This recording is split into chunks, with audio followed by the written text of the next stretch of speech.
Welcome to our online portal concept classes corridor. Concept classes के online portal concept classes corridor में आप सभी का स्वागत है। तो जैसा कि आप सभी को मालूम है कि हमने अपनी इकोनॉमिक्स की सीरीज स्टार्ट की है, तो उसी सीरीज के तहत ये आज दूसरा लेक्चर होगा हमारा इकोनॉमिक्स का। तो सबसे पहले एक लेक्चर हो चुका है, तो उस एक लेक्चर का थोड़ा सा आपको ओवरव्यू दे देते हैं कि उस लेक्चर में क्या क्या हुआ है, और आपको सीधा रिवाइज करवा देते हैं उस लेक्चर को। तो देखिए, सबसे पहले हमने जो भी उस लेक्चर की शुरुआत की थी वो इकोनॉमिक्स के डिफिनीशन से की थी, इकोनॉमिक्स के परिभाषा से की थी। ठीक है ना। हमने ये कहा था, आपको बताया था कि देखिए जो भी हमारे पृथ्वी पे रिसोर्सेज हैं वो काफ़ी सीमित मात्रा में है। ठीक ना जी, हमारा अर्थ है, तो अर्थ पे जो भी संसाधन है वो संसाधन सीमित मात्रा में है। ठीक है ना। या जो भी मान लीजिए, यदि हम अर्थ की बात नहीं करते, यदि अपने घर की बात करते हैं, तो हमारे घर में संसाधन सीमित मात्रा में और हमारी इच्छाएं असीमित है। ठीक है ना। तो उन्हीं हमारी अपनी इच्छाओं को पूर्ति कैसे करें उस सीमित संसाधन को लेके, ठीक है ना, इसी के अध्ययन को हम इकोनॉमिक्स कहते हैं। अपनी इच्छाओं को कितना अच्छे तरीके से हम पूरा करें। इंसान की इच्छाएं कभी ख़त्म नहीं होने वाली हैं। ठीक है ना। तो क्या है कि अभी आज आपको मान लीजिए मारुति 800 मिल जाए, तो कल आपकी डिमांड होगी भैया हमें स्कॉर्पियो चाहिए, स्कॉर्पियो मिल जाए। तो अगले दिन डिमांड होगी कि नहीं हमें फॉर्च्यूनर चाहिए, फॉर्च्यूनर मिल जाए। तो अगले दिन डिमांड होगी कि ना भैया हमको BMW चाहिए, है ना। तो इच्छाएं मनुष्य की समाप्त नहीं होने वाली हैं। तो उसी सीमित संसाधन में जो संसाधन अवेलेबल है, अपनी इच्छाओं को कैसे अच्छे से अच्छे पूर्ति किया जाए, इसी का अध्ययन को इकोनॉमिक्स कहते हैं। अब ये देखिए, ये बहुत ही एक ब्रॉड टॉपिक है। तो आइए हम डेफिनेशन को फिर से कोरिलेट करते हैं। अर्थशास्त्र सामाजिक विज्ञान की वह शाखा है। अब देखिए, सामाजिक विज्ञान की शाखा है अर्थशास्त्र। ठीक है ना। मतलब कि एक सोशल साइंस है ये, जिसके अंतर्गत वस्तुओं और सेवाओं के उत्पादन, वितरण, विनिमय और उपभोग का अध्ययन किया जाता है। ठीक है ना। तो देखिए, वस्तुएं हैं, सेवाएं हैं, ठीक ना, उनके उत्पादन, उनका वितरण कैसे किया जाए, उनका लेन देन कैसे किया जाए, उनका उपभोग कैसे किया जाए, इसी का अध्ययन होता है। ठीक है ना, इकोनॉमिक्स में। मतलब कि ये जितनी भी चीज़ें हैं ना, यहाँ पे वस्तुएं हैं, सेवाएं हैं, उसका उत्पादन कैसा होगा, वितरण कैसा होगा, सब में पैसे का लेन देन कहीं ना कहीं है। ठीक है ना। सब में कहीं ना कहीं फाइनेंशियल ट्रांजैक्शन है। सब में इन सबको उपभोग करना है, चाहे इनको पैदा करना है, चाहे इनको खरीदना है या बेचना है, इन सब में कहीं ना कहीं पैसा आ रहा है। ठीक है ना। अब देखिए क्या है, तो जो भी ये इकोनॉमिक्स हमने बोला है कि हमारे पास जो सीमित संसाधन है और उस संसाधन से अपनी इच्छाओं को कैसे पूर्ति किया जाए, उसी को इकोनॉमिक्स कहते हैं। संसाधन का मतलब वहाँ पे था कि पैसा सीमित है हमारे पास, ठीक है ना, और जो रिसोर्स हैं, रिसोर्स भी सीमित हैं। तो उन सीमित रिसोर्स से अपनी इच्छाओं को कैसे पूर्ति किया जाए, इसी का अध्ययन इकोनॉमिक्स कहलाता है। ठीक है ना। अर्थशास्त्र शब्द संस्कृत शब्द के धन और शास्त्र की संधि के साथ बना हुआ है। ठीक है ना। शास्त्र का मतलब होता है कि किसी चीज़ का अध्ययन। ठीक है ना। धन का अध्ययन मतलब कि सीमित संसाधन से हम अपनी इच्छाओं को कैसे पूर्ति करें, इसी को इकोनॉमिक्स कहते हैं। ठीक है। आप अंग्रेजी डिफिनीशन देखेंगे तो अंग्रेजी में और क्लियर लिखा है, हिंदी में क्लियर डिफिनीशन थोड़ा बहुत कम है। यहाँ पे एक टर्म्स होगा कि लिमिटेड रिसोर्सेज। ठीक है ना। इट स्टडी, देखिए शुरुआत से इसको भी पढ़ लेते हैं। Economics is a social science concern with the production, distribution and consumption of the good and services. Economics वह सोशल साइंस है जो कि हमारे कंजम्पशन मतलब उपभोग, गुड्स एंड सर्विसेज की, मतलब कि जो हमारे यहाँ वस्तुएं हैं और सेवाएं हैं, उनका कैसे डिस्ट्रीब्यूशन हो, प्रोडक्शन कैसे हो, उनका कंजम्पशन कैसे हो, उसी के अध्ययन को हम इकोनॉमिक्स कहते हैं। It study how individual business, governments and nation make choice about how to allocate resources. ठीक ना। अब देखिए, ये जो हमारे पास रिसोर्सेज हैं, ये सारे रिसोर्सेज ही हैं। ठीक है ना। सेवाएं भी एक तरह का रिसोर्स है, वस्तुएं भी एक तरह का रिसोर्स हैं। तो उन रिसोर्सेज को कैसे एलोकेट किया जाए, या तो हम एक इंसान है तो हम इन सेवाओं को कैसे एलोकेट करें, कैसे खरीदें, कैसे अपने इस्तेमाल में लाएं। ठीक है ना। यदि हम सिंगल की बात करते हैं, यदि कोई गवर्नमेंट है तो गवर्नमेंट भी क्या करती है, यदि अपने लोगों को सेवाएं देनी रहती हैं, अपने मान लीजिए कि हमारे इंडियन गवर्नमेंट को पेट्रोल खरीदना है तभी तो अपने लोगों को दे पाएगी। ठीक, तो पेट्रोल कैसे बाहर से खरीदें, कितने सस्ते दाम पे खरीदें, फिर लोगों को कैसे दें, ठीक है ना, इसी का अध्ययन है इकोनॉमिक्स है। ठीक है ना। अभी हमने बस यहाँ पेट्रोल का एग्जांपल लिया है, उसमें सारे गुड्स एंड सर्विसेज आ जाते हैं, सारी वस्तुएं और सेवाएं आ जाती हैं। Economics focus on action of human being, ठीक है ना, based on assumption that human act with the rational behaviour.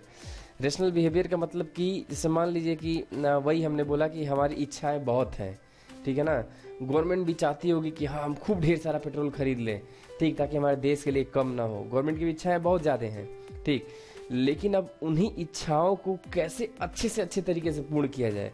अब गवर्नमेंट का ये है कि गवर्नमेंट को ज़्यादा से ज़्यादा कम मात्रा में, कम रुपए में कितना ज़्यादा से ज़्यादा तेल खरीद लें, ठीक ना, इसी के अध्ययन को हम इकोनॉमिक्स कहते हैं। भाई एक समस्या आ जाएगी ना, जैसे मान लीजिए गवर्नमेंट चाहेगी कि हम कम पैसे में कितना ज़्यादा से ज़्यादा तेल खरीदें, कम पैसे में हम अपने देशवासियों को कितना अच्छा ईंधन दे पाएँ जिससे वो गाड़ी चला पाएँ, ठीक, तो भैया एक समस्या है ये गवर्नमेंट के पास, तो इसी समस्या के अध्ययन को हम इकोनॉमिक्स कहते हैं। समझ में आ गया ना।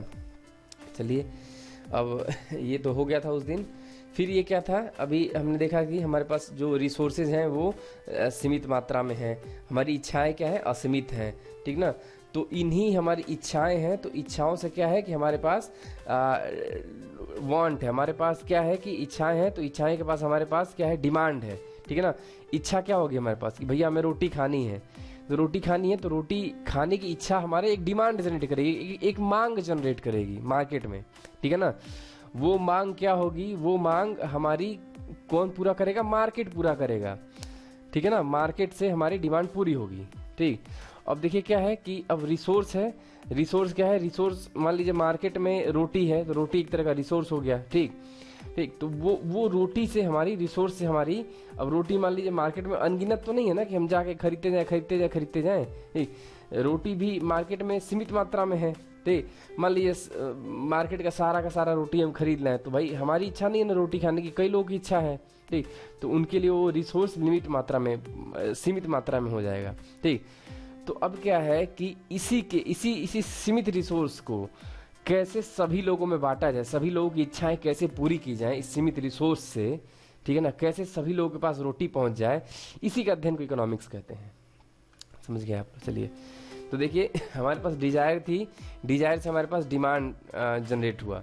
डिमांड क्या है, किसी चीज की मांग जनरेट हुई, ठीक, मांग से क्या हुई, हमारी मांग पूरी करने के लिए सप्लाई हुई, चीज़ों की सप्लाई क्या हुई, मार्केट से हुई, ठीक है ना, मार्केट से या कहीं से भी हमारे उस इच्छा को पूरा करने के लिए सप्लाई हुई, ठीक। अब क्या है, हमने यहाँ 3 चीज़ें देखी थी कि यदि हमारी मांग 2 चीज़ों की है और सप्लाई उससे ज़्यादा है, ठीक है ना, तब तो ठीक है भाई। मार्केट में मान लीजिए हमें 2 रोटी खानी है, मार्केट में 10 रोटी अवेलेबल, हम जाएंगे 2 रोटी खरीद के अपनी इच्छा पूरी कर लेंगे, ठीक, तब भी कोई दिक्कत नहीं है। यदि क्या है कि हमारी डिमांड 2 रोटी की है, मार्केट में भी 2 ही रोटी है, ठीक है ना, तभी क्या होगा कि हम जाएंगे और 2 रोटी से अपनी इच्छा पूरी कर लेंगे, तब भी कोई दिक्कत नहीं है। दिक्कत तब आती है जब मान लीजिए हमारी डिमांड है 2 रोटी की और मार्केट में केवल 1 रोटी है, ठीक, तो हम जाएंगे तो हमको नहीं मिलेगी ना, तो इसी को बोलते हैं अभाव। मार्केट में अभाव आ गया, ठीक है ना, या रिसोर्सेस का अभाव आ गया, ठीक। तो अब ये समझिए, तो इसी के साथ एक क्वेश्चन देख लेते हैं वन लाइनर कि अभाव की समस्या कौन सी स्थिति में आती है। तो अभाव की समस्या कौन सी स्थिति में आती है, जब मांग ज्यादा हो जाए आपूर्ति से, ठीक है ना। यहाँ देख लीजिए, सप्लाई को आपूर्ति कहते हैं, डिमांड को मांग कहते हैं। जब मांग ज्यादा हो जाती है आपूर्ति से, ठीक, तो उसी को हम अभाव की स्थिति कहते हैं, वो अभाव की स्थिति पैदा कर देती है, इसको अभाव को स्कैर्सिटी बोलते हैं। Demand is greater than supply, जब डिमांड सप्लाई से ज्यादा हो जाती है तो अभाव की स्थिति आ जाती है। तो आइए देख लेते हैं, यहाँ देखिए इकोनॉमिक्स में वो हर चीज़ों का हम अध्ययन करेंगे जो कि पैसे से जुड़ी हुई हैं, जो कि पैसे से खरीदी जाती हैं, पैसे से बेची जाती हैं, ठीक है ना। इकोनॉमिक्स मतलब समझ लीजिए पैसा, पैसा, पैसा, केवल पैसा, ठीक। हाँ, तो आपको इससे इस फिगर इसलिए डाला गया कि आपको याद रहेगा कि वो पैसा पैसा करती है तो पैसे पे भी मरती है, ठीक ना। तो ये जो भी हम अध्ययन करेंगे वो फाइनेंशियल ट्रांजैक्शंस का ही अध्ययन करेंगे, ठीक। अब देखिए यहाँ पे चाहे गरीब हो चाहे अमीर हो, उन सभी की डिमांड भाई पैसा होती ही है, क्योंकि वो जो रिसोर्स खरीदेंगे बाहर से या जो भी कुछ खरीदेंगे वो पैसे से ही खरीदेंगे, ठीक है ना। तो उसी का मैनेजमेंट, एक तरह से पैसे का ही मैनेजमेंट होता है इकोनॉमिक्स, ठीक है ना। देखिए यहाँ टीना अंबानी है, मुकेश अंबानी से कह रही हैं भैया हमको अपना क्रेडिट कार्ड दे दो, हमें शॉपिंग करनी है, 5 से 6 करोड़ हमें खर्च करना है, ठीक है ना। यहाँ ये बोल रही हैं when she ask for credit card only to spend 5 to 6 crore. तो देखिए इनका मुंह कैसा बन जाता है। तो अब यहाँ पे देखिए कौन सी आर्थिक गतिविधि नहीं है, ठीक है ना, मतलब कौन सा इकोनॉमिक्स के अंतर्गत नहीं आता है, कौन सा इकोनॉमिक ट्रांजैक्शन नहीं है। तो देखिए अभी हमने बोला है कि इकोनॉमिक ट्रांजैक्शन हर वो ट्रांजैक्शन है जिसमें पैसे का लेन देन होता है। तो आइए इसमें ऑप्शंस देख लेते हैं। एक शिक्षक अपने स्कूल में पढ़ाता है, तो भाई स्कूल में पढ़ाएगा तो उसको सैलरी मिलेगी, ये इकोनॉमिक ट्रांजैक्शन हो गया। दूसरा कहता है एक शिक्षक सर्व शिक्षा अभियान में पढ़ाता है, तो भैया सर्व शिक्षा अभियान गवर्नमेंट का अभियान है, तो गवर्नमेंट के अंदर में पढ़ाएगा तो उसे गवर्नमेंट पैसा देगी, ये भी इकोनॉमिक ट्रांजैक्शन है। एक शिक्षक कोचिंग में पढ़ाता है, शिक्षक कोचिंग में पढ़ाएगा तो कोचिंग वाला उसको पैसा पे करेगा, ये भी इकोनॉमिक गतिविधि है, आर्थिक गतिविधि है। एक शिक्षक अपनी बेटी को पढ़ाता है, तो बेटी को पढ़ाएगा तो वहाँ बेटी से वो पैसा नहीं लेगा, ठीक है ना, तो ये आर्थिक गतिविधि नहीं है। इसका जो उत्तर हुआ लास्ट वाला हो गया टी। तो फिर हमने देखा था कि इकोनॉमी किसे कहते हैं, इकोनॉमिक्स क्या होता है, इकोनॉमिक एक्टिविटी क्या होती है, नॉन इकोनॉमिक एक्टिविटीज क्या होती हैं। देखिए इकोनॉमी का मतलब होता है कि किसी देश के बारे में बात कर रहे हैं, ठीक है ना। यदि हम बोलेंगे कि भैया ये इंडियन इकोनॉमी है, तो हम भारत के चार दीवारी की बात करेंगे, भारत के अंदर की। आइए देख लेते हैं, ठीक। यदि हम बात करेंगे ये यूएसए की इकोनॉमी है, तो यानी कि हम किसी यूएसए के अंदर की बात करें, यूएसए के अंदर जितना भी फाइनेंशियल ट्रांजैक्शन हो रहा है या यूएसए जितना भी फाइनेंशियल ट्रांजैक्शन कर रहा है वो हम यूएसए इकोनॉमी के अंतर्गत बोलेंगे। इकोनॉमी का मतलब होता है ज्योग्राफी से रिलेटेड, मतलब जगह से रिलेटेड है, ठीक है ना। यदि हम भारतीय अर्थव्यवस्था बोलेंगे तो हम भारत के अंदर की बात कर रहे हैं, भारत जो भी लेन देन करता है उसकी बात करेंगे। यदि हम चाइनीज अर्थव्यवस्था बोलेंगे तो हम चाइना जो भी लेन देन करता है उसकी बात करेंगे। कहा जाएगा कि भारतीय अर्थव्यवस्था अमेरिकी अर्थव्यवस्था से कुछ खरीदता है, ठीक है ना, ऐसा मतलब कि भारत अमेरिका से कुछ खरीद रहा है, ठीक है ना। अब बोलेंगे कि भारतीय अर्थव्यवस्था स्लो हो रही है, यानी कि भारत में जो अर्थव्यवस्था है वो धीरे धीरे गिर रही है।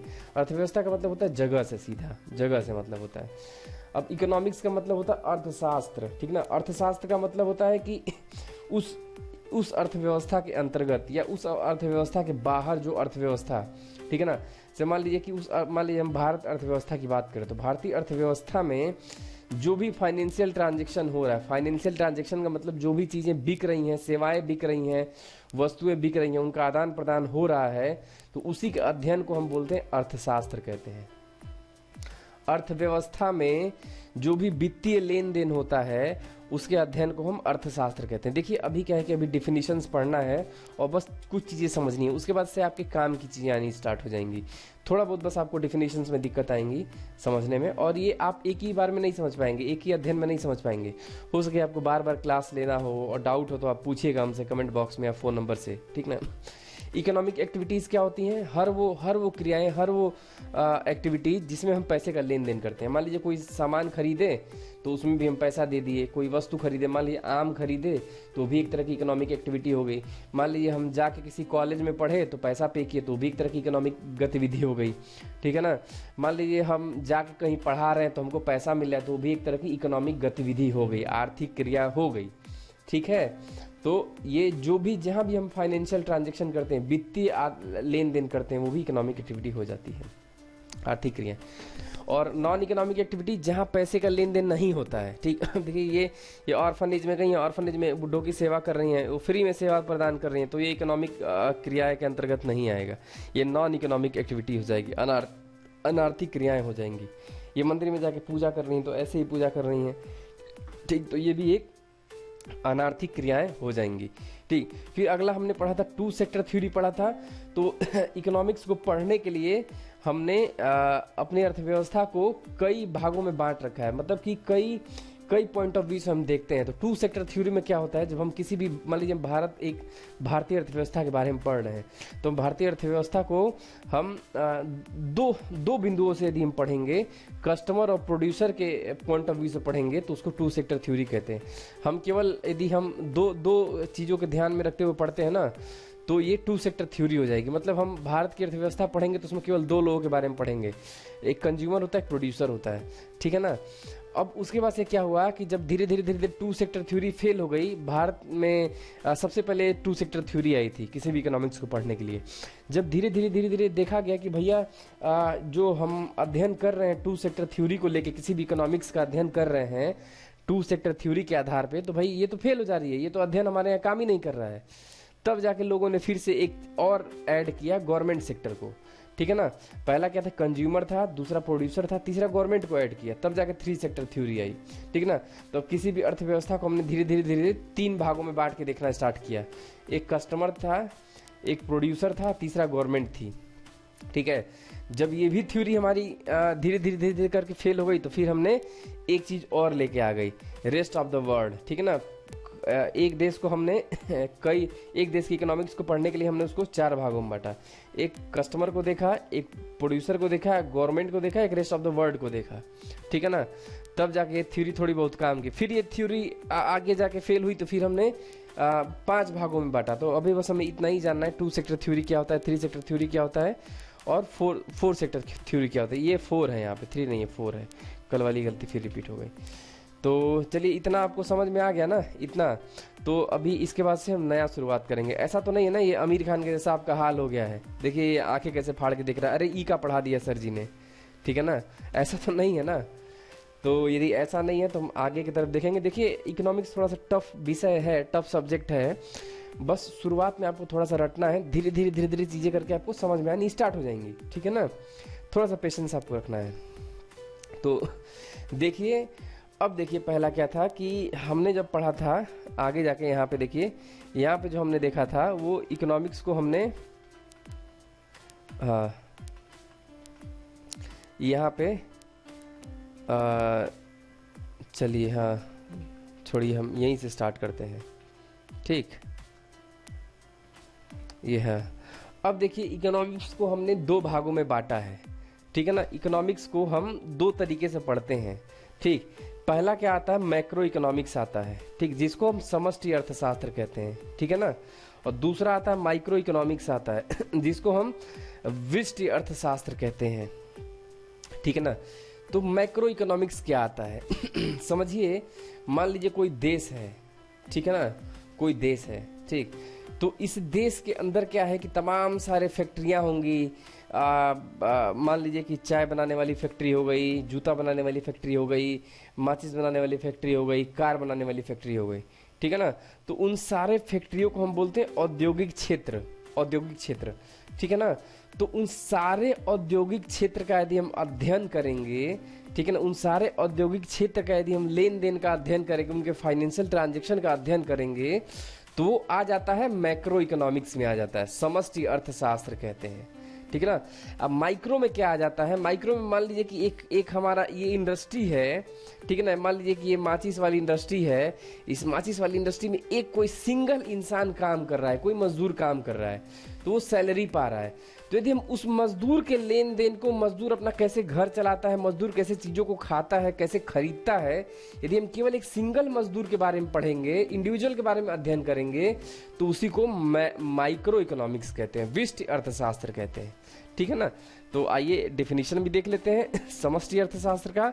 आधुनिक आर्थिक सिद्धांत के बहुत से महत्वपूर्ण विषय जैसे अंतर्राष्ट्रीय व्यापार, विदेशी विनिमय, राजस्व, बैंकिंग, व्यापार चक्र, राष्ट्रीय आय, बेरोजगार के सिद्धांत, आर्थिक नियोजन और आर्थिक विकास आदि का अध्ययन समष्टि अर्थशास्त्र में आता है। मतलब कि हम जितना भी बड़े लेवल पे पढ़ते हैं, किसी देश में हम सारे उद्योग क्षेत्रों का बात कर रहे हैं, यदि हम किसी देश में कोई, मान लीजिए कि हमारा ये भारत है और ये अमेरिका है, तो ये भारत अमेरिका से तेल खरीद रहा है, तो हमारा उसको यदि अध्ययन करेंगे उस खरीदारी को, तो माइक्रो इकोनॉमिक्स में आ जाएगा, मैक्रो MSCRO समष्टि अर्थशास्त्र में आ जाएगा, ठीक।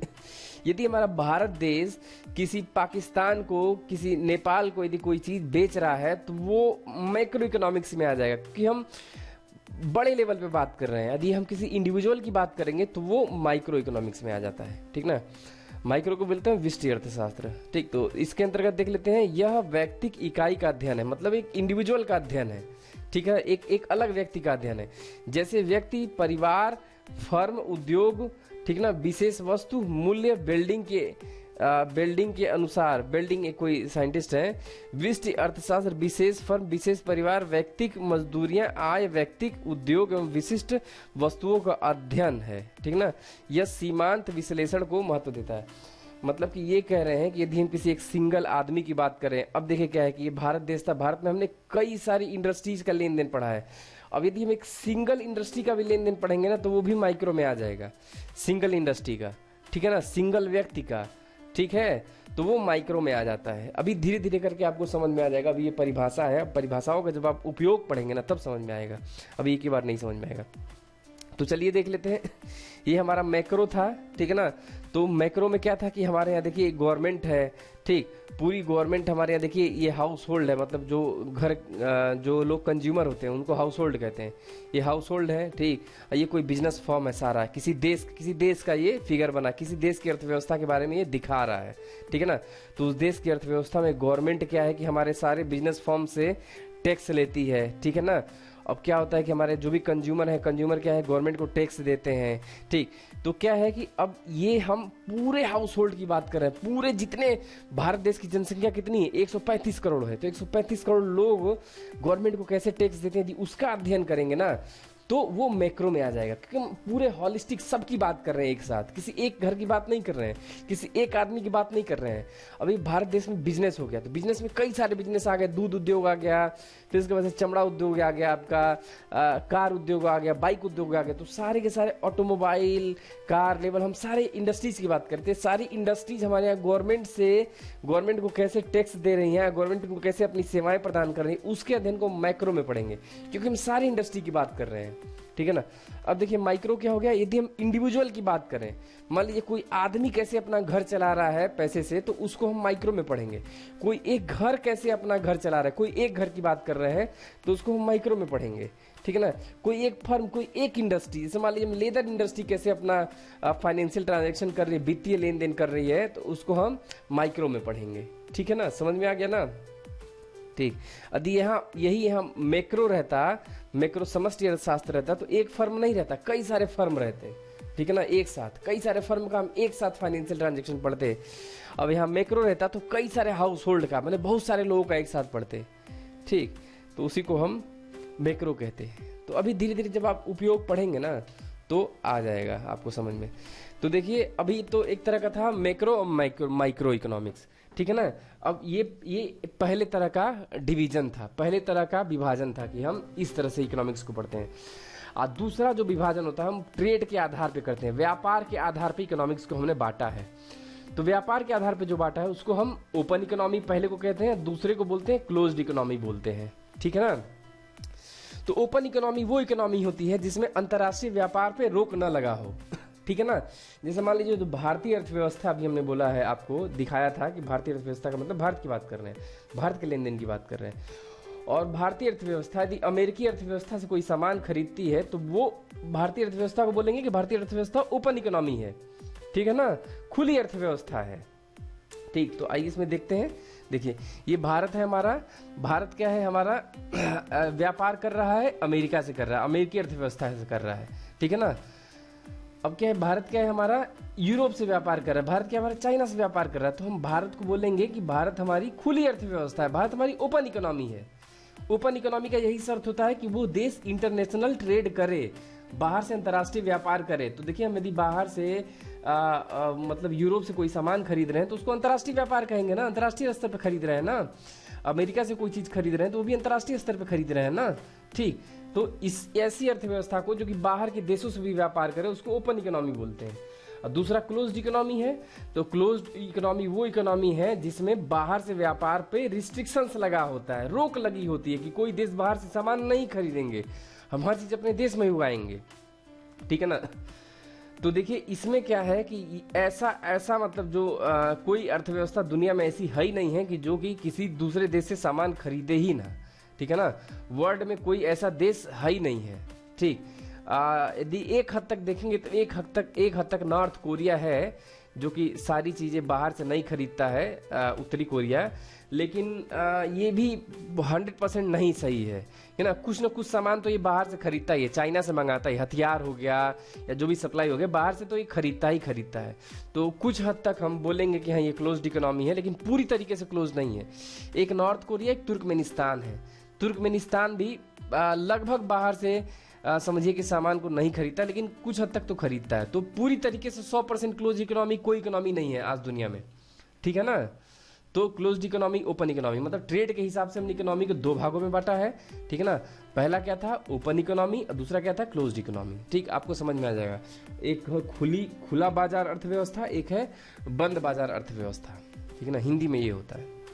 ठीक, चलिए अब अगला देखते हैं। तो आपको ये समझ में आ गया। अब क्या है, हमने इकोनॉमी को और 3 भागों में बांटा है। अब तो वो ट्रेड के हिसाब से हो गया, तो व्यापार के हिसाब से था, हमने ओपन और क्लोज में बांट दिया था, ठीक है ना। कि हमने ट्रेड के हिसाब से हमने इनको 2 भागों में बांटा था। अब क्या है कि इकोनॉमी का एक और डिवीजन है जिसको हम डेवलपमेंट के हिसाब से बांटते हैं, ठीक है ना। तो पहला को हम बोलते हैं डेवलप्ड इकोनॉमी, विकसित अर्थव्यवस्था, और दूसरे को बोलते हैं डेवलपिंग इकोनॉमी, मतलब विकासशील अर्थव्यवस्था, और तीसरे को बोलते हैं अंडर डेवलप्ड इकोनॉमी, मतलब अल्प विकसित अर्थव्यवस्था, ठीक है ना। तीसरे टाइप के बोलते हैं। अब डेवलप्ड, डेवलपिंग, अंडर डेवलप्ड हम किस बेसिस पे कहते हैं, किस आधार पे हम किसी अर्थव्यवस्था को कहते हैं, तो आइए देख लेते हैं।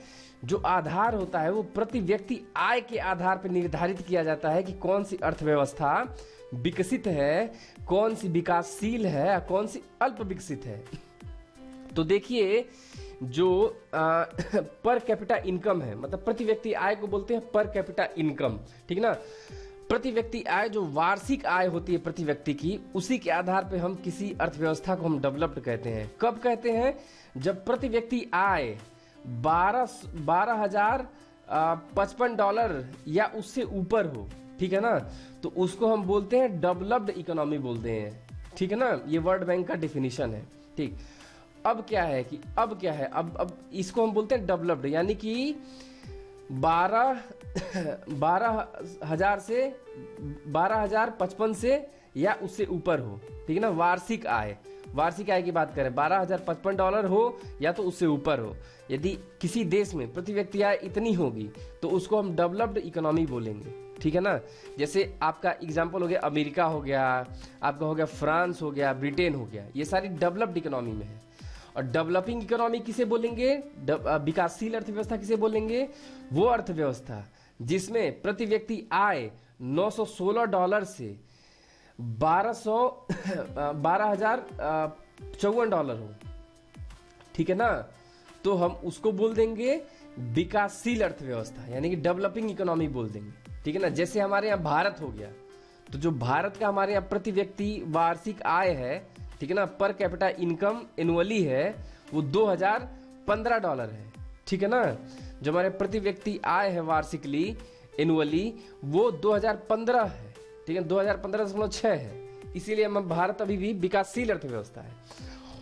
जैसे कि भारत हो गया आपका, और आप इसमें और भी देशों को ले सकते हैं, आप श्रीलंका ले सकते हैं, बांग्लादेश ले सकते हैं, सारी विकासशील है, ठीक। और तीसरा आता है अंडर डेवलप्ड, मतलब अल्प विकसित अर्थव्यवस्था। अल्प विकसित अर्थव्यवस्था वो अर्थव्यवस्था है जिसमें जो प्रति व्यक्ति वार्षिक आय होती है वो 915 डॉलर या उससे कम हो, उसको बोलते हैं अल्प विकसित अर्थव्यवस्था। सॉरी, तो अल्प विकसित अर्थव्यवस्था में वो सारे देश आ जाएंगे, ठीक है ना, जो कि आपके जिनकी पर कैपिटा इनकम 915 डॉलर है या तो उससे कम है। जैसे कि आपके जो अफ्रीकन नेशंस हैं, अफ्रीका के कई सारे देश आ जाएंगे। जैसे आप अफगानिस्तान ले लीजिए, अफगानिस्तान तो अफ्रीका में नहीं, अफगानिस्तान एशिया में है, ठीक ना। अफगानिस्तान ले लीजिए, उसके बाद से आप अफ्रीका में सोमालिया ले लीजिए, ठीक। तो ये सब सारे देश काफी गरीब हैं, जिनको हम अंडर डेवलप्ड बोलते हैं, अल्प विकसित बोलते हैं, ठीक। तो देखिए क्या था कि हमने इकोनॉमी का अभी देख लिया कि इकोनॉमी को हम कैसे कैसे बांटा है। पहला हमने जो डिवीजन इसका देखा था, पहला डिवीजन क्या था, माइक्रो और मैक्रो, समष्टि और विष्टि अर्थव्यवस्था, ठीक है ना। और फिर हमने दूसरा जो डिवीजन किया था वो ओपन इकोनॉमी और क्लोज्ड इकोनॉमी। और जो तीसरा डिवीजन है डेवलप्ड है, डेवलपिंग है, अंडर डेवलप्ड है, ठीक है ना। हम इकोनॉमी को ऐसे हम बांट सकते हैं पढ़ने के लिए, ठीक। अब एक शब्द आता है इकोनॉमिक ग्रोथ और इकोनॉमिक डेवलपमेंट, ठीक ना, आर्थिक समृद्धि और आर्थिक विकास, ठीक है ना। पहले क्या था, 1970 तक जो ये दोनों वर्ड थे, दोनों वर्ड को हमने एक लेके चलते थे, दोनों वर्ड का मतलब हम एक लेके चलते थे, ग्रोथ और डेवलपमेंट को हम दोनों को सेम मानते थे, ठीक है ना। लेकिन 1970 के बाद से इन दोनों वर्डों में लोगों को धीरे धीरे अंतर बताया जाने लगा कि इन दोनों शब्द में अंतर है, ठीक है ना। अर्थव्यवस्था में अब जो इसका उपयोग था दोनों को अलग अलग किया जाने लगा। इकोनॉमिक ग्रोथ का मतलब होता है आर्थिक समृद्धि, ठीक है ना, और इकोनॉमिक डेवलपमेंट का मतलब होता है आर्थिक विकास। तो देखिए इकोनॉमिक ग्रोथ क्या होता है। इकोनॉमिक ग्रोथ एक गणनात्मक कारक होता है, गणनात्मक मतलब वो सारी चीजें जिसकी हम गणना कर सके, जिसको हम नंबर दे सके, नंबर में काउंट कर सकें। जैसे कि पर कैपिटा इनकम होता है, जीडीपी होता है, इन्वेस्टमेंट हो गया, ठीक है ना। तो इन सारी चीजों का हम एक नंबरिंग दे सकते हैं। जैसे हम बोल देंगे कि हमारे यहाँ जैसे क्या है कि हमारी इनकम 400 से 200, 400 से हमारे यहाँ इनकम हमारी 800 हो गई, ठीक है ना। तो इनकम को हम बोल रहे हैं ना कि इनकम की हम गणना कर सकते हैं ना, इनकम को हम नंबर दे सकते हैं एक तरह से। तो ये सब सारी चीजें ग्रोथ के अंतर्गत आ जाती हैं, ठीक है ना। इनकम का बढ़ना इकोनॉमिक ग्रोथ हो गया, ठीक है ना। हमारे यहाँ घरों की संख्या बढ़ना, जैसे मान लीजिए हमारे पास एक घर था, 2 घर हो गए, तो उसको हम इकोनॉमिक ग्रोथ बोलेंगे, ठीक है।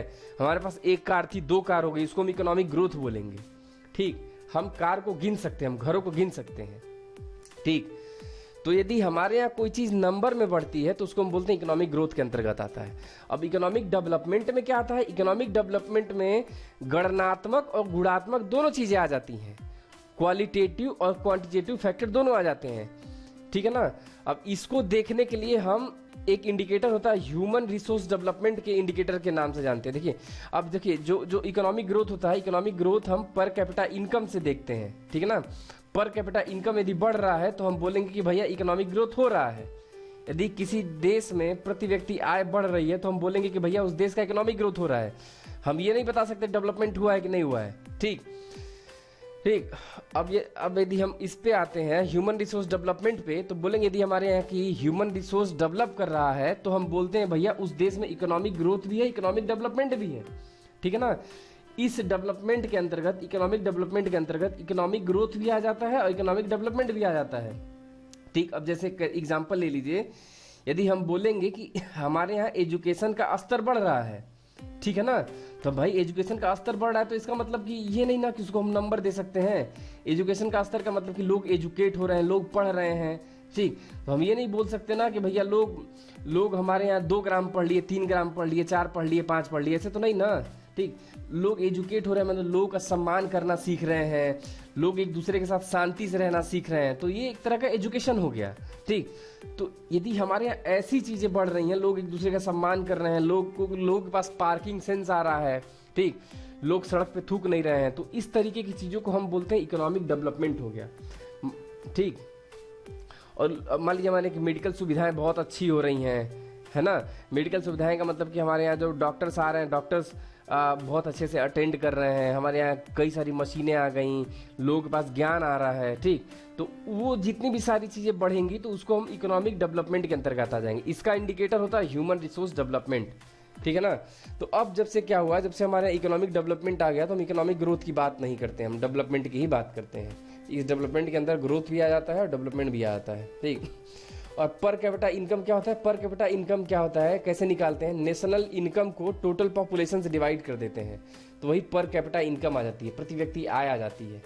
मान लीजिए हमारा पूरा भारत देश एक साल में अरबों खरबों कमा रहा है, तो उस सारा जो इनकम हो गया वो अपॉन भारत देश की पॉपुलेशन से डिवाइड कर देंगे तो पर कैपिटा इनकम आ जाएगा, ठीक है ना।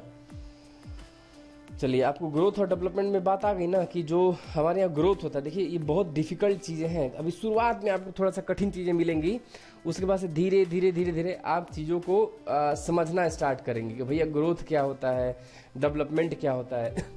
अब जैसे मान लीजिए कि क्या होता है, हम अभी थोड़ा सा इकोनॉमिक ग्रोथ का एग्जांपल लेते हैं एक। जैसे मान लीजिए कि एक घर है, एक इंसान है, ठीक है ना, नौकरी पैसे करने वाला है। तो इंसान क्या है कि पैसा कमा के आ रहा है, अभी उसकी सैलरी, मौजूदा सैलरी थी 20,000 रुपये।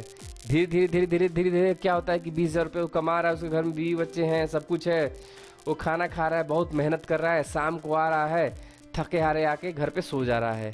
ठीक, उसने बहुत मेहनत किया, बहुत मेहनत किया, धीरे धीरे करते करते उसकी सैलरी हो गई 40,000। ठीक, लेकिन क्या हुआ, मेहनत कर रहा है और 40,000 रुपया उसका बढ़ गया, तो उसका इकोनॉमिक ग्रोथ हुआ। ठीक, घर पे आ रहा है, फिर से वही थका हारा आ रहा है, सो जा रहा है, ना बीवी का पता है ना बच्चों का पता है, बीवी बच्चे भी अपना खा रहे पी रहे सो जा रहे हैं। ठीक, घर की व्यवस्था ऐसी है, इतना थक हार जा रहा है, कुछ काम नहीं कर पा रहा है, ना बच्चों के साथ समय बिता पा रहा है, ना बीवी के साथ समय बिता पा रहा है, बस पैसा ही कमा रहा है, तो उसको बोलते हैं इकोनॉमिक ग्रोथ। अब देखिए क्या है, अब दूसरा इकोनॉमिक डेवलपमेंट का एग्जांपल लेते हैं। मान लीजिए कि इंसान है, ठीक, वो भी 20,000 रुपये कमा रहा है। क्या हुआ कि वो मेहनत भी कर रहा है, और जब घर आ रहा है तो घर क्या है कि घर पे अपने बीवी बच्चों को समय दे रहा है, बीवी बच्चों से पढ़ पा रहा है, उनसे बातें कर पा रहा है। ठीक, अब क्या वो भी इंसान मेहनत कर रहा है, मेहनत कर रहा है, तो वो जहाँ नौकरी कर रहा है वहाँ उसके मेहनत का, मान लीजिए उसके मेहनत के हिसाब से उसकी भी सैलरी बढ़ा के 20,000 कर दी गई। ठीक, 20,000 कर दी गई, लेकिन जो वहाँ जा रहा है 20,000 जो सैलरी हो रही है, तो उस इंसान का भी ध्यान रखा जा रहा है। वो कंपनी उस इंसान का काफ़ी ज़्यादा ध्यान रख रही है, उसके स्वास्थ्य का ध्यान रख रही है, उसके परिवार, उसके, जैसे मान लीजिए कोई किसी कंपनी में हम काम कर रहे हैं, तो कंपनी वाले हमारे बीवी बच्चों का भी ध्यान रखेंगे, उनकी पढ़ाई का ध्यान रखेंगे, उनके हेल्थ का ध्यान रखेंगे। ठीक, तो वो ध्यान रखते हुए हमारी सैलरी को वो भी 40,000 कर देते हैं। तो जो दूसरा वाला इंसान है जो काफ़ी खुश है और उसका पैसा बढ़ गया है, उसके बच्चों का भी ग्रोथ हो रहा है, उसके फैमिली का भी हेल्थ का ध्यान रखा जा रहा है, तो वहाँ जो पैसा बढ़ा है ना, ठीक, पैसा बढ़ा है, सुविधाएं बढ़ी हैं और सारे परिवार खुश है। ठीक, तो इसको बोलते हैं इकोनॉमिक डेवलपमेंट, मतलब वहाँ पे डेवलपमेंट हुआ है। ठीक है ना, यहाँ पे केवल पैसा बढ़ा है। ठीक, यहाँ पे पैसा बढ़ा है, यानी कि आपका पैसा 20,000 से 40,000 हो गया। यहाँ भी पैसा बढ़ा है 20,000 से 40,000, लेकिन उसके साथ साथ सुविधाएं भी बढ़ गई हैं। बीबी को भी मेडिकल सुविधाएं मिलनी स्टार्ट हो गई हैं, बच्चों को भी एजुकेशन अच्छा मिलना स्टार्ट हो गया है। ठीक, तो इसको हम बोलते हैं दूसरे वाले को इकोनॉमिक डेवलपमेंट। ठीक है ना, चलिए अब देख लेते हैं अर्थव्यवस्था, अर्थशास्त्र की शुरुआत कैसे हुई थी। ठीक, तो सबसे पहले आपको पता होगा कि 3 सेंचुरी BC में, तीसरी शताब्दी ईसा पूर्व, मतलब बिफोर क्राइस्ट, मतलब क्राइस्ट के जन्म के पूर्व में, ठीक है ना, तीसरी शताब्दी ईसा पूर्व में अर्थशास्त्र नाम की किताब पब्लिश हुई थी, लिखी गई थी चाणक्य के द्वारा। चाणक्य का 3 नाम है, कौटिल्य है, चाणक्य, विष्णुगुप्त है, ये तीनों नाम किसी एक ही इंसान का है। ठीक, इन्होंने किताब लिखी थी अर्थशास्त्र नाम की, जिस किताब का अर्थशास्त्र से कोई लेना देना नहीं था, इकोनॉमिक्स से कोई लेना देना नहीं था। ये जो अर्थशास्त्र नामक किताब थी वो राजनीति पे आधारित थी। ठीक है ना, ये किताब राजनीति पे थी, इसका इकोनॉमिक्स से कोई लेना देना नहीं था। ठीक, अब क्या हुआ, 1776 में एडम स्मिथ थे, एडम स्मिथ जो कि यूनाइटेड किंगडम स्कॉटलैंड के रहने वाले थे, उन्होंने एक बुक लिखी थी वेल्थ ऑफ नेशंस। ठीक है ना, यहीं से इकोनॉमिक्स का धीरे धीरे धीरे धीरे धीरे धीरे धीरे धीरे लोगों में समझ विकसित होने लगी, लोग उस पर डिस्कशन करने लगे। ठीक है ना, ये विषय तो इसके पहले भी विकसित हो चुका था। ठीक है ना, इसके पहले भी ये विषय आ चुका था, लोग जानते थे, लेकिन उतना ज़्यादा वैश्विक स्तर पे इसका लेन देन या इससे कोई मतलब नहीं था। जब इन्होंने ये बुक लिखी, ठीक, तब जाके लोगों में एक अंतर्राष्ट्रीय इमेज बनी कि भैया इकोनॉमिक्स भी एक चीज़ होती है, कोई चीज़। ठीक, तो इन्हीं को हम बोलते हैं father of economics, Adam Smith को। एडम स्मिथ कहाँ के रहने वाले हैं, स्कॉटलैंड UK के रहने वाले थे, और 1776 में वेल्थ ऑफ नेशन नाम की किताब लिखी थी, जिसको हम बोलते हैं, इसीलिए उनको बोलते हैं फादर ऑफ इकोनॉमिक्स। ठीक, अब देखिए दूसरा क्या है, माइक्रो मैक्रो शब्द किसने दिया था, समष्टि और व्यष्टि अर्थशास्त्र शब्द किसने दिया था, तो वो रेगनर फ्रिश ने दिया था, रेगनर फ्रिश जो कि नॉर्वे के थे। ठीक ना, रेगनर फ्रिश को पहला इकोनॉमिक्स में नोबेल मिला था। नोबेल जो पुरस्कार होता है इकोनॉमिक्स का, पहला नोबेल पुरस्कार 1969 में, ठीक ना, रेगनर फ्रिश को दिया गया था, है ना, ये ध्यान रखिएगा। तो आइए देखते हैं जो हमारे यहाँ वेल्थ ऑफ नेशंस में जो इन्होंने एडम स्मिथ ने थ्योरी दी थी, वेल्थ ऑफ नेशन में जो इकोनॉमिक्स को लेकर थ्योरी दी थी 1776 में अपने बुक में, वो थ्योरी क्या होता है कि जब अमेरिका में जब रिसेशन आता है, ठीक, 1929 से लेकर 1936 के बीच, जिसको हम ग्रेट रिसेशन बोलते हैं, आर्थिक महामंदी बोलते हैं, उस रिसेशन में उनकी जो थ्योरी होती है फेल हो जाती है। ठीक है ना। क्यों फेल हो जाती है? तो अभी हमने बोला था जो शुरुआत में इकोनॉमिक्स बना था, तो इकोनॉमिक्स में केवल हम दो लोगों को ध्यान में रख के वो पढ़ते थे इकोनॉमिक्स, एक कंज्यूमर था, एक प्रोड्यूसर था। ठीक है ना। इन्हीं दोनों को ध्यान में रखते हुए इन्होंने इकोनॉमिक्स की थ्योरी दी थी। ठीक, तो जब ये थ्योरी फेल हो जाती है, एडम स्मिथ की थ्योरी, तो फिर क्या होता है, जेएम कीन्स होते हैं, जॉन मेनॉर्ड कीन्स, इनका नाम है जॉन मेनॉर्ड कीन्स, अपनी एक बुक पब्लिश करते हैं, जिस बुक का नाम है the general theory of employment. ठीक है ना, इंटरेस्ट एंड मनी, इस किताब का नाम है general theory of employment, interest and money. ठीक, इसमें क्या होता है, ये फिर हमारे यहाँ अब गवर्नमेंट को भी इंट्रोड्यूस करते हैं, बोलते हैं कंज्यूमर है, प्रोड्यूसर है, ये तो ठीक बात है, लेकिन तीसरा हिस्सा आता है सरकार का भी। सरकार का भी बहुत बड़ा रोल होता है इकोनॉमिक्स में। ठीक है ना। तो देखिए ये कहाँ से थे, ये ब्रिटेन यूके से थे। ठीक, इनको हम फादर ऑफ मैक्रो इकोनॉमिक्स भी बोलते हैं, father of macro economics, macro यानी कि समष्टि अर्थशास्त्र के पिता कहा जाता है, जनक कहा जाता है इनको, जेएम कीन्स को, है ना। ये ध्यान में रखिएगा आप, और यदि डाउट होगा तो दोबारा लेक्चर को रिवाइंड करके सुनिएगा हमने क्या बताया है। तो अब देखिए क्या है अभी तक हमने पढ़ लिया कि इकोनॉमिक्स क्या है, इकोनॉमिक्स को कैसे कैसे डिवीजन किया जाता है। अब हम पढ़ते हैं इकोनॉमिक्स में एक और विचारधारा आती है कि भैया जब हमारे पास कंज्यूमर हैं, ठीक ना, प्रोड्यूसर हैं, ठीक, कंज्यूमर क्या है, कंज्यूमर का डिमांड है। ठीक, कंज्यूमर जैसे हमारे यहाँ जो कंज्यूम करते हैं, जो चीज़ें खरीदते हैं, ठीक ना, उनको हम उपभोक्ता कहते हैं। ठीक, उपभोक्ता क्या है, उपभोक्ता के पास लिमिटेड मनी है, लिमिटेड पैसा है, ठीक ना, अनलिमिटेड पैसा तो नहीं है ना, लिमिटेड पैसा है। ठीक, अब इसी लिमिटेड पैसे से इनको अपना सामान खरीदना है मार्केट में जाके। ठीक, अब वो सामान कौन बनाता है, तो सामान प्रोड्यूसर बनाता है, उत्पादक बनाता है। ठीक है ना। उत्पादक के पास भी क्या है, लिमिटेड क्या है, रिसोर्स है। रिसोर्स का मतलब होता है लिमिटेड इन्वेस्टमेंट है उसके पास। ठीक ना। अब ऐसा नहीं कि उत्पादक एक ही दिन में 4000 कार बना देगा, 5000 कार बना देगा, उसकी भी एक क्षमता होगी। ठीक है ना। उत्पादक मान लीजिए एक दिन में 10 कार बना पाता है, 20 कार बना पाता है कोई। ठीक ना। तो अब क्या है कि वो 10-20 कार वो मार्केट में उतारेगा तो उसे कंज्यूमर खरीदेगा। ठीक, अब क्या है कि अब ये एक तरह की समस्या है कि भैया हम कंज्यूमर हैं और ये उत्पादक है। ठीक ना। तो अब कंज्यूमर को भैया सामान तो चाहिए कंज्यूम करने के लिए, उपयोग करने के लिए। अब इसका उत्पादन कैसे हो, इसी को लेके अब एक नई समस्या क्रिएट होती है। ठीक है ना।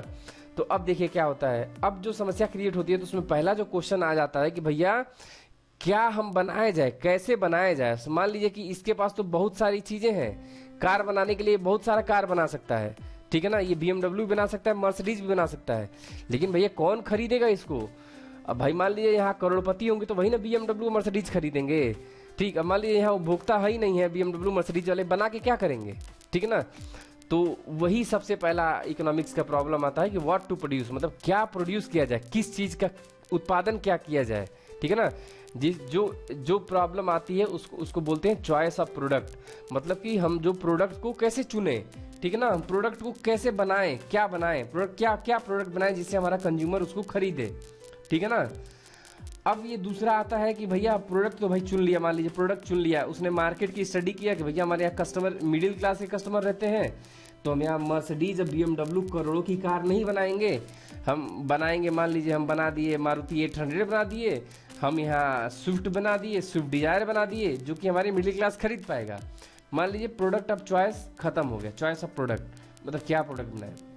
तो इसके बाद दूसरी जो समस्या आ जाती है, हाउ टू प्रोड्यूस, कैसे प्रोड्यूस किया जाए, मतलब कि कौन कौन सी टेक्निक लगाया जाए उसको प्रोड्यूस करने में। ठीक ना, लेबर ज़्यादा लगाया जाए कि मशीनें लगाए जाए कि कहाँ से टेक्नोलॉजी खरीद के आ जाए। अब ये दूसरी प्रॉब्लम आती है। ठीक है ना। चलिए अब दूसरी समस्या आ गई। अब दूसरी समस्या जब ये पूरी होती है, ठीक, तो मान लीजिए कि अभी क्या होगी, कई सारी इंडस्ट्री हो गई जिसमें लेबर बहुत ज़्यादा होंगे। ठीक, कई सारी इंडस्ट्री होगी जिसमें लेबर के बजाय मशीनें बहुत ज़्यादा होंगी। ठीक, तो जिस इंडस्ट्री में लेबर ज़्यादा होंगे उसको बोलते हैं लेबर इंटेंसिव इंडस्ट्रीज। ठीक है ना। और मशीनें में भाई बोलेंगे कि हाईली मैकेनाइज इंडस्ट्रीज, मतलब कि हाईली औद्योगिक इंडस्ट्रीज है। ठीक, और जो तीसरा समस्या आती है कि होम टू प्रोड्यूस, मतलब किसके लिए प्रोड्यूस किया जाए, तो चॉइस ऑफ कस्टमर। वही पहला जो ये था कि लोअर क्लास का कस्टमर के लिए लोअर चीज़ें बनेंगी, मिडिल क्लास के लिए मिडिल क्लास बनेंगी, मिडिल क्लास के जैसे सामान बनेगा, और अपर क्लास के लिए अपर क्लास के जैसा सामान प्रोड्यूस किया जाएगा। ठीक, और दो समस्याएं और आती हैं कि इफेक्टिव यूटिलाइजेशन ऑफ रिसोर्सेज। जो हमारा प्रोड्यूसर है, प्रोड्यूसर के पास तो रिसोर्स है, लेकिन उस रिसोर्स का इफेक्टिवली कैसे यूज किया जाए, ठीक है ना। उसका जैसे मान लीजिए कि अब एक प्रोड्यूसर क्या है कि 10 किलो इस्पात इस्तेमाल कर रहा है, मतलब 10 कुंटल इस्पात इस्तेमाल कर रहे हैं कार बनाने में, ठीक है ना। और वही एक दूसरा प्रोड्यूसर होगा जो हमारे यहाँ 10 कुंटल नहीं, वो 2 कुंटल में ही कार बना देगा, ठीक है ना। तो यानी कि 2 कुंटल वाला रिसोर्स का अच्छे से इस्तेमाल कर रहा है। ठीक, तो कैसे रिसोर्स का इस्तेमाल किया जाए, ये एक समस्या है। और मान लीजिए कि हमारे यहाँ भैया अब रिसोर्स जो भी है हमारे यहाँ अर्थ पे तो सीमित मात्रा में है। ठीक, तो यदि हम इस्पात से ही केवल कार बनाते रहेंगे, एक दिन इस्पात खत्म हो गया फिर क्या करेंगे। ठीक, तो ये कह रहा है कि केवल इस्पात पे ही मत आप डिपेंड रहिए, कोई और नई टेक्नोलॉजी खोजिए, कोई और नया रिसोर्स खोजिए कि कोई और नया रिसोर्स है कि नहीं, इस्पात को रिप्लेस कर सकता है कि नहीं। मान लीजिए इस्पात की जगह पे हम क्या कर रहे हैं, हम टीन से कार बनाना स्टार्ट कर दिए, प्लास्टिक से कार बनाना स्टार्ट कर दिए, ठीक ना। तो इसका मतलब होता है डेवलपमेंट ऑफ रिसोर्सेज। तो इतनी सारी समस्याएं हैं, इन समस्याओं का समाधान क्या हुआ कि एक व्यवस्था से दूर करने की सोची गई, ठीक है ना। तो विभिन्न प्रकार की व्यवस्थाएं बनाई गई। ठीक, तो जो पहली व्यवस्था निकल के सामने आई उसको बोलते हैं कैपिटलिस्ट, पूंजीवादी व्यवस्था, पूंजीवादी अर्थव्यवस्था, ठीक है ना। तो पूंजीवादी अर्थव्यवस्था में क्या होता है, जो भी चीजें प्रोड्यूस होती हैं, जो भी चीजों का प्रोडक्शन होता है, वो प्रोडक्शन हमारा प्राइवेट लोगों के हाथ में होता है, ठीक ना, प्राइवेट इंडस्ट्रीज के हाथ में होता है। ठीक, जो भी चीजें बनाएंगी, मान लीजिए कंज्यूमर है, कंज्यूमर के उपयोग के लिए जो भी चीजें देश में कोई चीज बनेंगी, तो जो भी चीजें बन रही हैं, प्रोड्यूस हो रही हैं, वो हमारा प्राइवेट हैंड के लोग बनाएंगे, ठीक है ना। पूंजी का मतलब होता है कि जो पैसा होता है, पूंजी का मतलब होता है सीधा सीधा कैपिटल। पूंजी का मतलब होता है कि इंसान के द्वारा बनाई गई वो हर चीज जो कि हमारे यहाँ पैसे को मतलब बढ़ाए, पैसे को हमारे यहाँ बढ़ाए, ठीक है ना। पूंजी का मतलब होता है कि इंसान के द्वारा बनाई गई हर वो चीज जो पैसे को बढ़ाए। ठीक, तो मतलब कि इसका सीधा सीधा मतलब होता है प्रॉफिट। पूंजी का मतलब होता है प्रॉफिट, पूंजीवादी मतलब कि वो अर्थव्यवस्था जिसमें सारी चीजें प्राइवेट लोग बनाते हैं और उस चीजों को बना के अपना प्रॉफिट कमाते हैं, उसको बोलते हैं कैपिटलिस्ट क्लास, कैपिटलिस्ट या पूंजीवादी अर्थव्यवस्था, ठीक है ना। अभी इसमें क्या होता है, ओनरशिप होता है प्राइवेट हैंड में होता है। ठीक, प्राइवेट हैंड क्या होता है, चीजों को बनाता है तो प्रॉफिट मेकिंग के माध्यम उससे बनाता है, उद्देश्य से बनाता है। प्राइवेट यदि प्लेयर कोई चीज बना रहा है तो हमेशा चाहेगा कि हमारे पास ज्यादा से ज्यादा प्रॉफिट हो, ठीक ना। ये हमारे यहाँ कैपिटलिस्ट इकोनॉमी की एक सबसे बड़ी खासियत है, पूंजीवादी अर्थव्यवस्था की खासियत है। ठीक, अब क्या होता है कि प्राइवेट प्लेयर का हमेशा मोटिव होता है प्रॉफिट मेकिंग। प्राइवेट प्लेयर कोई भी चीज बनाएगा तो बिना प्रॉफिट मेकिंग के, बिना प्रॉफिट के उद्देश्य से नहीं बनाएगा। ठीक, अब क्या होता है कि अब प्रॉफिट कब उसको मिलेगा, मान लीजिए कि चप्पल 2 इंडस्ट्री बना रही हैं, ठीक है ना। 2 इंडस्ट्री में दोनों सेम चप्पलें बना रही हैं। ठीक, एक की गुणवत्ता थोड़ी ज्यादा है, दूसरी की गुणवत्ता कम है। ठीक, तो पहले वाला जो इंडस्ट्री होगा वो कस्टमर को सेटिस्फाई करेगा, तो कस्टमर इसी के सामान को खरीदेगा ना, तो ये सबसे ज्यादा प्रॉफिट कमाएगा। ठीक, तो जो पूंजीवादी अर्थव्यवस्था होती है उसमें जो ओनरशिप होता है वो प्राइवेट होता है, ओनर। ठीक, अब ओनर का काम केवल होता है प्रॉफिट कमाना। प्रॉफिट कब कमाएगा, ज्यादा से ज्यादा जब वो कस्टमर को सेटिस्फाई करेगा, ठीक है ना। तो यानी कि इसमें क्या होता है, कस्टमर सेटिस्फेक्शन सबसे बड़ा मोटिव होता है, ठीक है ना। कस्टमर का संतुष्टि, ग्राहक की संतुष्टि सबसे बड़ा मोटिव पूंजीवादी अर्थव्यवस्था की होती है, ठीक है ना। क्या है, customer satisfaction is prime motive, यानी कि उपभोक्ता का संतुष्टि सबसे पहला मोटिव होता है। ठीक, अब देखिए क्या होता है, जब हमारे यहाँ जो प्राइवेट लोग क्या होगा कि सामान बना देंगे, ठीक, और कंज्यूमर उसे खरीदेगा, तो भैया किस दाम पे खरीदेगा, दाम कैसे निर्धारित किया जाता है, ठीक है ना। तो उसके लिए देखिए, अब उसके लिए एक नई चीजें आती हैं, कैसे दाम निर्धारित किया जाता है, ठीक है ना। तो देखिए आप जानते होंगे कि कोई भी चीज, देखिए मान लीजिए प्राइस है ये वाले ग्राफ पे, ठीक है ना। इसमें क्या है कि ऊपर जैसे जैसे जाएंगे तो प्राइस बढ़ता जाएगा। ठीक, और ये क्या है कि ये क्वांटिटी है किसी सामान की।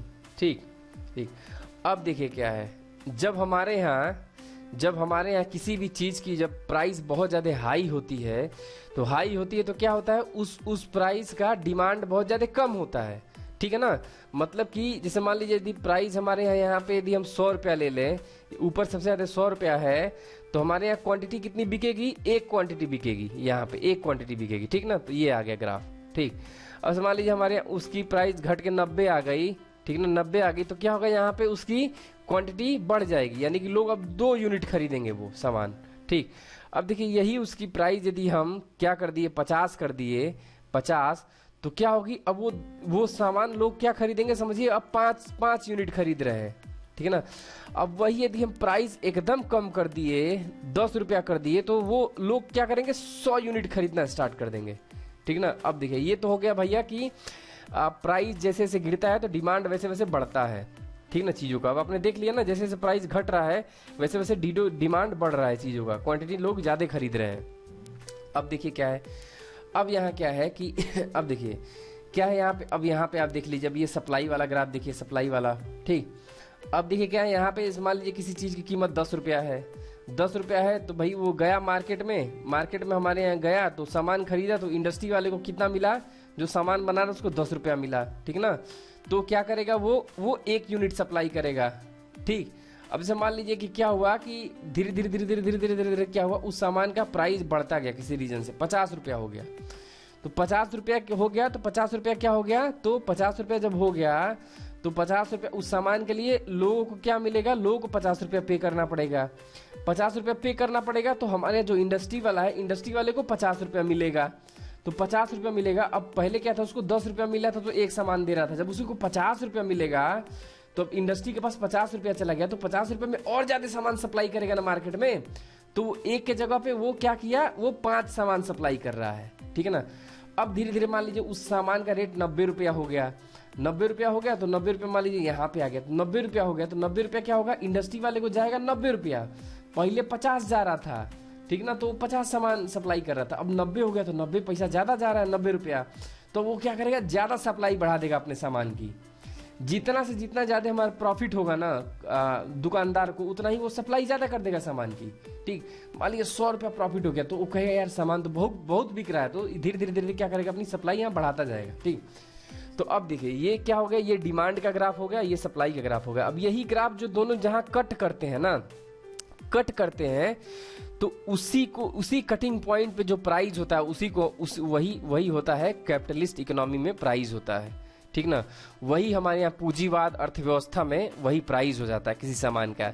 इसी तरह से हम किसी सामान का प्राइस डिफाइंड करते हैं, ठीक है ना, समझ में आ गया ना। तो देखिए हो गया ना, तो अब देखिए यही वाला पॉइंट हमारे यहाँ प्राइस हो जाएगा।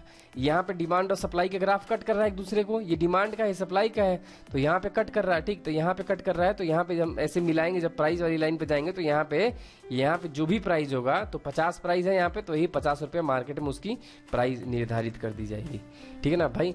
प्राइवेट प्लेयर है, प्राइवेट प्लेयर अपने मन से तो कुछ भी रख सकता है, तो ऐसा नहीं रखा जाता। तो डिमांड और सप्लाई के कर्व के आधार पे हमारे यहाँ पूंजीवादी अर्थव्यवस्था में सामान को रेट रखा जाता है। देखिए इस तरह से बहुत सारे कंट्री के एग्जांपल है, अमेरिका है, जर्मनी है, फ्रांस है, इन सभी में पूंजीवादी अर्थव्यवस्था है, ठीक है ना।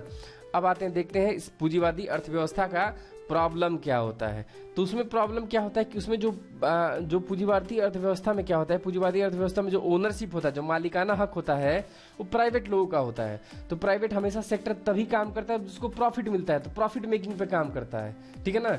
तो मान लीजिए किसी के पास आज 4 करोड़ रुपए है, तो 4 करोड़ रुपया वो इन्वेस्ट करके क्या होगा, जल्दी से जल्दी वो 8 करोड़ बना लेगा। 8 करोड़ को फिर इन्वेस्ट करेगा तो अगले साल 16 करोड़ बना लेगा, ठीक ना। तो पूंजीवादी अर्थव्यवस्था में क्या होता है, जो आदमी अमीर होता है वो जल्दी जल्दी अमीर होता चला जाता है, और जो गरीब होता है वो और गरीब का गरीब होता चला जाता है, ठीक है ना। तो इसका मतलब होता है richer get richer and poor get poorer, ठीक ना। रिच गेट रिचर मतलब जो अमीर होता है वो और अमीर होता चला जाता है, जो गरीब होता है और गरीब होता चला जाता है। तो पूर्ण रूप से जो पूंजीवादी अर्थव्यवस्था होती है उसकी सबसे ज्यादा प्रॉब्लम ये है। लेकिन इसका एक प्रॉफिट भी होता है। पूंजीवादी अर्थव्यवस्था में क्या होता है, विकास भी बहुत ज्यादा होता है। विकास कैसे बहुत ज्यादा होता है, मान लीजिए कि ये प्राइवेट वाला जो आदमी था, जो जिसने फैक्ट्री लगाई 4 करोड़ में, ठीक, अब उसको क्या हुआ, जो प्रॉफिट हुआ, उसने 4 करोड़ को इन्वेस्ट किया तो अगले साल उसका 8 करोड़ हो गया, तो 8 करोड़ हुआ तो फिर इन्वेस्ट करेगा मतलब कि वो फिर से नई फैक्ट्री डालेगा, नई फैक्ट्री लगाएगा। तो नई फैक्ट्री लगाएगा तो नई फैक्ट्री क्या हुआ कि लोगों को नौकरियां मिलेंगी उस फैक्ट्री में, ठीक। 8 से फिर उसको 16 करोड़ प्रॉफिट हुआ, 16 करोड़ में फिर वो फैक्ट्री अपनी बढ़ाएगा, ठीक ना।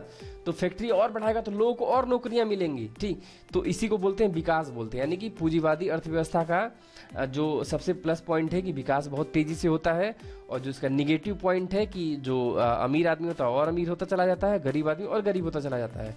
तो 2017 में एक अध्ययन आया था, एक अध्ययन के दौरान ये देखा गया है कि जो हमारी दुनिया में जो 50% धन है, 50% दुनिया का जो धन है वो केवल दुनिया के 63 लोगों के पास है, सबसे अमीर 63 लोगों के पास है। और जो बचा हुआ 50% है वो 700 करोड़ लोगों के पास डिस्ट्रीब्यूटेड है। मतलब इतना ज़्यादा वो है, इतना ज़्यादा मतलब उसमें पार्शियलिटी है, इतनी ज़्यादा मतलब कि क्या बोलते हैं उसमें एक तरह से मतलब कि डिवीजन में, पैसे के डिवीजन में, पैसे के बंटवारे में इतना ज़्यादा मतभेद क्या, इतनी ज़्यादा कमी है, ठीक है ना। पूंजीवादी अर्थव्यवस्था में केवल 63 लोगों के पास है, दुनिया के 63 लोगों के पास 50% धन है।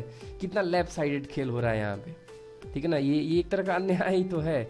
मान लीजिए इतना लोग गरीब मर रहे हैं और 50% जो है 700 करोड़ लोगों के पास है, तो भाई इक्वली डिस्ट्रीब्यूशन नहीं है ना पैसे का, ठीक। तो आइए देखते हैं। अब देखिए, अब जो पूंजीवादी अर्थव्यवस्था की जो कमी थी, उस अर्थव्यवस्था को दूर करने के लिए एक दूसरी अर्थव्यवस्था आती है जिसको हम सोशलिज्म बोलते हैं, समाजवादी अर्थव्यवस्था, ठीक है ना, जिसको बोलते हैं सोशलिस्ट इकोनॉमी, ठीक है ना, समाजवादी अर्थव्यवस्था, ठीक। उसमें क्या होता है कि जो ओनरशिप होता है, जो सामान बनाने का जो मालिकाना हक होता है, जो प्रोडक्शन का हक होता है, वो सरकार के पास होता है। सरकार हर चीज बनाती है, ठीक है ना, सरकार बनाती है, सरकार ही चीजों को डिस्ट्रीब्यूशन करती है, लोगों में, कंज्यूमर को डिस्ट्रीब्यूट करती है, ठीक ना। इसमें क्या होता है, यदि सरकार हर चीज को बनाएगी तो सरकार का मोटिव होता है मैक्सिमम वेलफेयर। वेलफेयर का मतलब होता है कि हम ज्यादा से ज्यादा लोगों तक ये सामान पहुंचा पाए, ज्यादा से ज्यादा लोगों को हम दे पाए ये सामान, उन्नत कर पाए उनको, ठीक है ना। इसमें क्या होता है, इसमें जो प्राइस डिफाइंड करती है, इसमें प्राइस डिमांड और सप्लाई से नहीं डिफाइंड होता है, इसमें प्राइस क्या होती है, गवर्नमेंट डिसाइड करती है, ठीक है ना। तो उसको हम बोलते हैं एडमिनिस्टर्ड प्राइस, ठीक है ना, एडमिनिस्टर्ड प्राइस मैकेनिज्म बोलते हैं उस प्राइस को, एडमिनिस्टर्ड प्राइस मैकेनिज्म। जब किसी प्राइस को डिफाइंड करने के लिए उसमें कोई बाहरी संस्था आ जाए या गवर्नमेंट आ जाए तो उसको हम बोलते हैं एडमिनिस्टर्ड प्राइस मैकेनिज्म। इसकी हिंदी बता दी जाएगी आपको, ठीक। और दूसरा इसमें दिक्कत ये होता है कि इकोनॉमिक प्लानिंग जो होती है, जैसे मान लीजिए गवर्नमेंट किसी चीज को बना रही है, ठीक है ना, कोई कंपनी में कोई चीज प्रोड्यूस करवा रही है, सरकार सरकारी कंपनी है, तो सरकार ऐसे नहीं प्रोड्यूस कर देगी। सरकार के पास एक बाकायदा प्लानिंग होती है, इकोनॉमिक प्लानिंग होती है, ठीक ना। वो इकोनॉमिक प्लानिंग करती है, मतलब कि एक आर्थिक एक खांचा तैयार करती है कि भैया हमें 10 साल में इतने लोगों को दे देना है सामान, 20 साल में इतने लोगों को सामान दे देना है, ठीक। अब क्या है कि गवर्नमेंट, मान लीजिए गवर्नमेंट के स्कूल्स हैं, ठीक, प्राइमरी स्कूल्स हैं, तो गवर्नमेंट ये कहती है कि हमें 14 साल तक के बच्चों को फ्री में एजुकेशन देना है, या जो 8वीं क्लास तक हमें फ्री में एजुकेशन देना है। तो गवर्नमेंट प्लानिंग के साथ चलती है, जब कोई भी चीज़ गवर्नमेंट देती है तो प्लानिंग के साथ चलती है। इसमें क्या होता है कि लोगों को ये पता चलता है कि भैया हर चीज़ सरकार ही देने वाली है, तो लोगों के पास मोटिवेशन नहीं रहता है, ठीक है ना। लोग बहुत कम काम करते हैं, लोग बहुत मतलब कि आलसी से काम करते हैं, लोगों के पास कोई प्रॉफिट मेकिंग का तो है नहीं कि हाँ भैया चलो हमको प्रॉफिट मिलेगा, काम करेंगे, ठीक। तो इसीलिए जो इसमें क्या होता है, इसमें जो ग्रोथ रेट होता है काफ़ी ज़्यादा कम हो जाता है, ठीक है ना। अभी क्या था, कैपिटलिज्म में ग्रोथ रेट ज़्यादा था, लेकिन इसमें ग्रोथ रेट काफ़ी ज़्यादा कम हो जाता है, इस वाले सोशलिज्म में, समाजवादी अर्थव्यवस्था में। और इसका जो एग्जाम्पल यूएसएसआर था, सोवियत रूस था, ठीक है ना, सोवियत यूनियन था, इसका जो एग्जाम्पल था सबसे बड़ा। अब ये पूरी तरीके से बिखर चुका है। तो अब देखिए क्या है कि अब जो हमारे यहाँ जो अर्थव्यवस्थाएं हैं, उन अर्थव्यवस्थाओं में जो लड़ाई चली, कौन सोशलिस्ट अपनाएगा, कौन कैपिटलिस्ट अपनाएगा, तो उसी को हम थोड़ा बहुत अध्ययन करेंगे, ठीक है ना। आप सभी को पता होगा कि हमारे यहाँ जो सेकेंड वर्ल्ड वार था, सेकेंड वर्ल्ड वार 1939 तक चला, ठीक है ना। तो इसमें क्या हुआ, इस सेकेंड वर्ल्ड वार के बाद हमारे यहाँ 2 सबसे बड़ी ताकतें उभर के आईं। पहली ताकत थी अमेरिका, ठीक है ना, और दूसरी ताकत थी रशिया, ठीक। तो अब क्या था, धीरे धीरे क्या हुआ कि रशिया हमारा पूंजीवादी अर्थव्यवस्था थी, ठीक, नहीं नहीं, अमेरिका हमारा पूंजीवादी अर्थव्यवस्था थी अमेरिका, और जो रशिया थी हमारी, रशिया जो अर्थव्यवस्था थी वो हमारी समाजवादी अर्थव्यवस्था थी। ठीक, तो अब क्या हुआ कि जब हमारे आपने सुना होगा कि जब सेकेंड वर्ल्ड वार खत्म हुआ तो सेकेंड वर्ल्ड वार में जर्मनी का डिवीजन हो गया था, जर्मनी दो भागों में बट गया था। तो जर्मनी के आधे हिस्से पे अमेरिका का अधिकार था और जर्मनी के दूसरे आधे हिस्से पे रशिया का अधिकार था। ठीक है ना। ठीक, अमेरिका और रशिया दोनों लेके जर्मनी में भिड़ गए। ठीक, तो दोनों एक दूसरे के कंपटीशन में आ गए। जो अमेरिकी अर्थव्यवस्था थी पूंजीवादी थी और जो रशियन अर्थव्यवस्था थी वो समाजवादी थी। ठीक ना। तो इसी कंपटीशन के चक्कर में, इसी एक दूसरे को दबाने के चक्कर में दोनों लड़ नहीं रहे थे, दोनों के बीच एक कोल्ड वॉर स्टार्ट हो गया था। कोल्ड वॉर का मतलब लड़ेंगे नहीं हम एक दूसरे से। ठीक, एक दूसरे के कंपटीशन में चीजें बनाते जाएंगे। यदि अमेरिका ने 2 तोप बनाया है तो रशिया अगले दिन 4 तोप बना लेगा। यदि अमेरिका ने मिसाइल बना लिया है तो रशिया अगले दिन उससे बड़ा मिसाइल बना लेगा। ठीक है ना। इसी को हम बोलते हैं कोल्ड वॉर। दोनों एक दूसरे पे इस्तेमाल नहीं करेंगे लेकिन एक दूसरे के कंपटीशन में चीजें करते जाएंगे। ठीक, तो इसी तरह से क्या हुआ, जो हमारे यहाँ यूरोप में रशिया के बढ़ते हुए पावर को देख के अमेरिका ने नाटो नामक एक ऑर्गेनाइजेशन की, जो कि मिलिट्री ऑर्गेनाइजेशन है, उसकी नींव रखी। उसमें कई सारे देश नाटो में मिलके एक संयुक्त आर्मी बनाते हैं। ठीक है ना, कई सारी देशों की सरकारें मिलके एक संयुक्त आर्मी बनाते हैं। जो देश हमारे यहाँ सेकेंड वर्ल्ड वार के बाद कुछ जो हमारे यहाँ जो मेन पावर निकली थी वो यूएसए था और रशिया था। ठीक ना, यूएसएसआर उसको कहेंगे। ठीक, तो अब भाई ये दोनों ही बस पूरे विश्व में दोनों पावरें थी बस। तो इन्हीं को एक पूरे वर्ल्ड में एक क्रेज चला गया कि कौन अमेरिका को ज्वाइन करेगा, कौन रशिया को ज्वाइन करेगा। ठीक है ना। तो कुछ लोगों ने अमेरिका को ज्वाइन किया, कुछ लोगों ने रशिया को ज्वाइन किया, है ना। तो जिन लोगों ने अमेरिका को ज्वाइन किया वो सारे मिलकर नाटो बनाए 1949 में। ठीक, जिन लोगों ने रशिया को ज्वाइन किया, यूएसएसआर को ज्वाइन किया, वो वर्सावा पैक्ट बनाए 1955 में। ठीक ना। तो वर्सावा पैक्ट नो डाउट ये जो अमेरिका की जो नाटो थी उससे बहुत ज़्यादा मजबूत था, है ना। तो अब देखिए क्या हुआ। अब ये तो भैया मिलिट्री वॉर की बात हो गई कि भैया ये एक मिलिट्री ऑर्गेनाइजेशन बना रहे तो इन्होंने एक दूसरा बना दिया। ठीक, यूएसएसआर ने दूसरा बना दिया। ठीक, अब देखिए सेटेलाइट वॉर अब दोनों के बीच लगा होने। सेटेलाइट वॉर में क्या हुआ, जो यूएसएसआर था अपना पहला सेटेलाइट लॉन्च कर दिया, वोस्टोक 1 1959 में। यूरी गैगरिन पहले जो अंतरिक्ष यात्री थे यूएसएसआर से, जिन्होंने उनको अंतरिक्ष में भेजा था। ठीक, अब इसी के कंपटीशन में अमेरिका भी आ गया। तो अमेरिका ने क्या किया, पहली बार अपने यहाँ के नागरिक को नील आर्मस्ट्रांग को 1969 में चांद पे भेज दिया। इन दोनों में कंपटीशन चल रहा था, हर क्षेत्र में चल रहा था। ठीक, अब धीरे धीरे क्या हुआ कि हमारे यहाँ जो यूएसएसआर था, रशिया के साथ 15 देशों को जो मिला के हम यूएसएसआर बोलते हैं। तो यूएसएसआर हमारे यहाँ क्या था कि एक तरह की समाजवादी अर्थव्यवस्था थी। समाजवादी अर्थव्यवस्था में उतना ज़्यादा ग्रोथ नहीं होता, अभी आपने देखा है।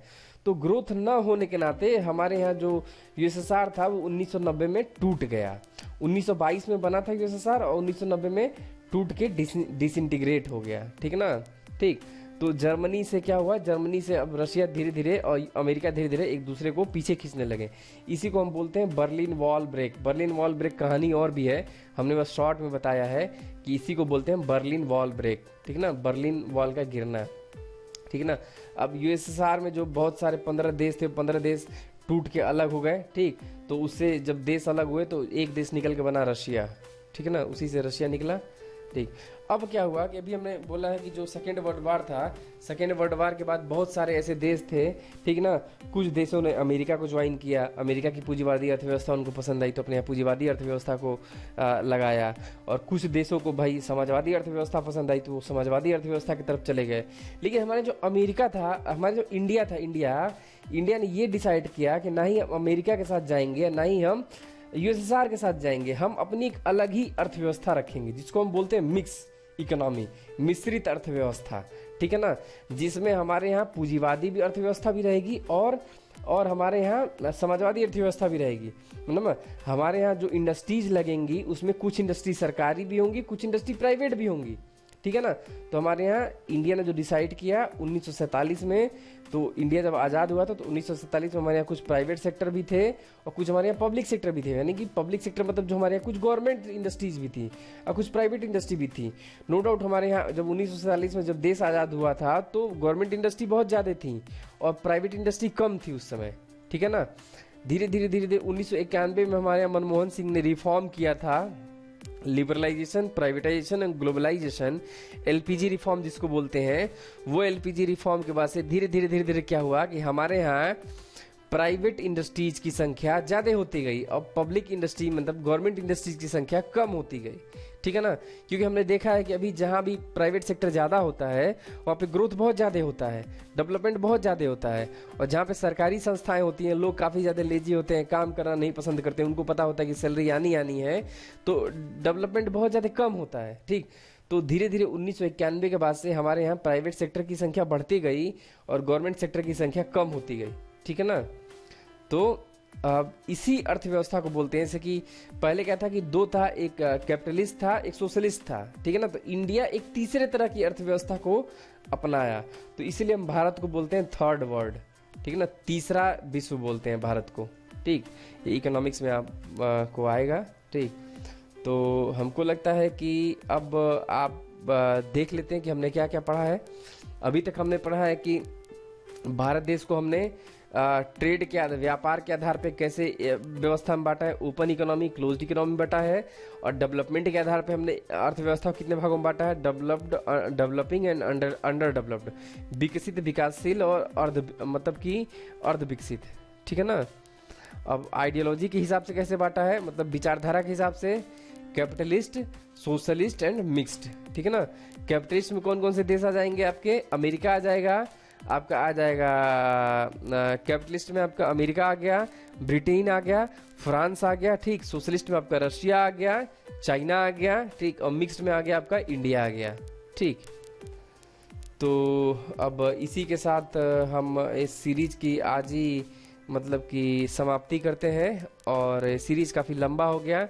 ठीक, आप कोशिश करके इसको रिवाइज करिएगा, जो चीज़ें ना समझ में आए आप कॉपी पे लिखिएगा।